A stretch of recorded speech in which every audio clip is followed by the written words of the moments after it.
E bom, ontem a derrota de 3-0 para o Santos definitivamente ligou o sinal de alerta, né, no Vasco da Gama, e o risco de rebaixamento no Campeonato Brasileiro, que já não era novidade, ficou ainda mais real, né? São 7 jogos no momento sem vencer, e o Vasco é o penúltimo colocado com apenas 22 pontos no campeonato, à frente apenas da Chapecoense, uma campanha vergonhosa.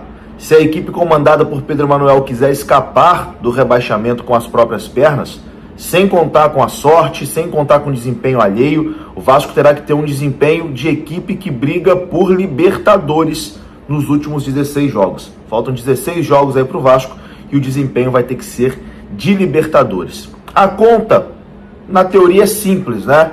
46 pontos é o número mágico, o número que escapa do rebaixamento. Qualquer equipe escapa do rebaixamento com 46. Todo mundo fala dos 45, né? Mas já teve equipe caindo com 45. Com 46, nunca ninguém caiu. Na história, né, dos pontos corridos, nenhum time foi para a Série B com esse desempenho. E o Vasco vai precisar fazer aí mais 24 pontos, então, nas 16 rodadas que restam, para chegar a esse número aí de 46 pontos. Ou seja, 50% de aproveitamento. Temos 48 pontos em disputa, o Vasco tem que fazer 24 pontos. E aí? Como que faz? Como que faz? Como que faz? 24 pontos em 48. Esse time aí que fez 22 até agora. Difícil imaginar, né? Vai ter que emendar aí uma sequência aí de vitórias, de resultado positivo, que a gente não consegue ver esse time fazer.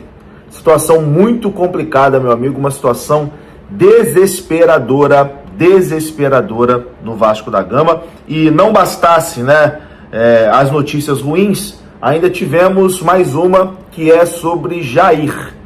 Jair vai ficar um mês fora. Ontem ele foi substituído, né? Ele sentiu ali um probleminha na coxa, né? Foi substituído.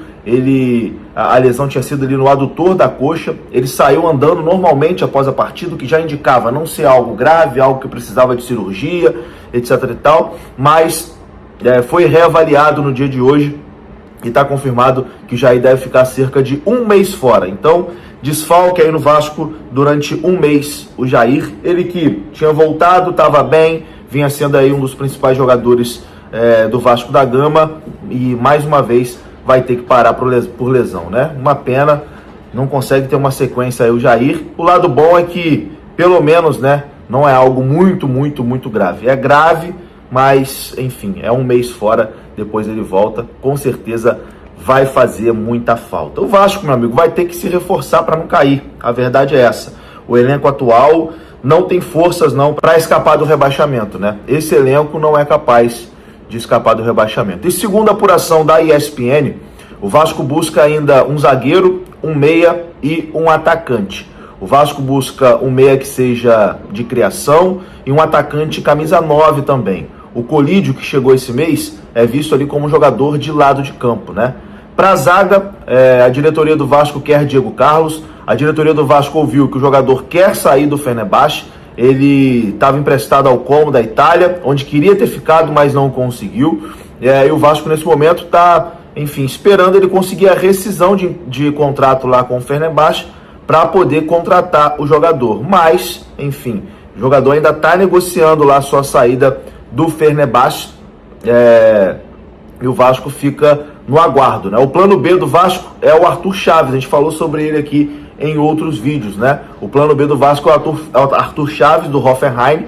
Existem conversas em andamento e o jogador deu ok para chegar ao Vasco da Gama, mas ele não é o alvo principal. O alvo principal é o Diego Carlos. A negociação seria ali de empréstimo com opção de compra.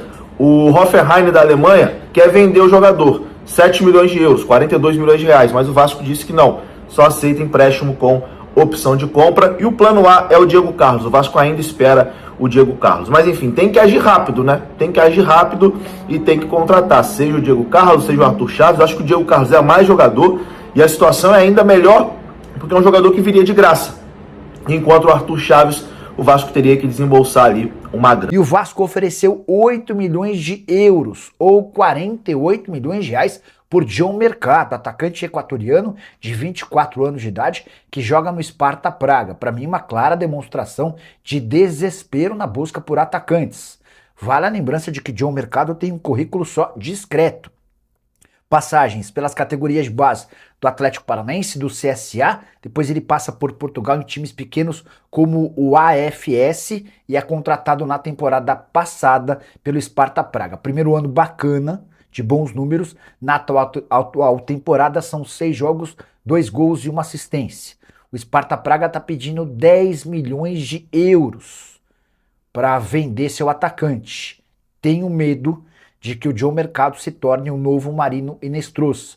Vale a lembrança de que o Vasco desembolsou 30 milhões de reais para comprar o Hinestrosa depois de uma belíssima participação na Libertadores da América da temporada passada com a camisa do Atlético Nacional e o Hinestrosa não consegue virar com a camisa do Vasco. Eu queria saber a sua opinião sobre o tema.